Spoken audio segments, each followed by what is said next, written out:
Welcome to our channel. Setting up Voice Match on your Google Home Mini allows the device to recognize individual users and provide personalized responses.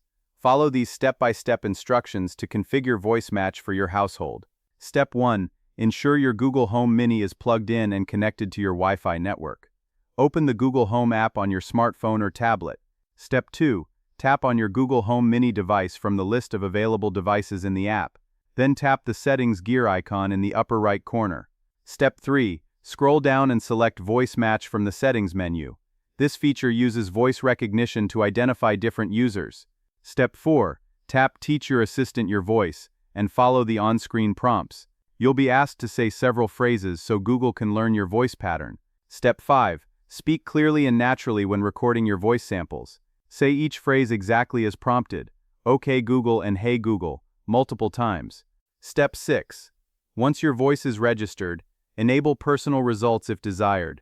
This allows Google Home Mini to access your calendar, reminders, and other personal information.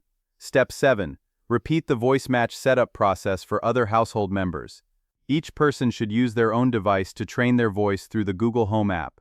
Step 8. Test Voice Match by having different people ask Google Home Mini personalized questions like, "What's on my calendar?" The device should provide user-specific responses. Don't forget to like this video and subscribe to our channel.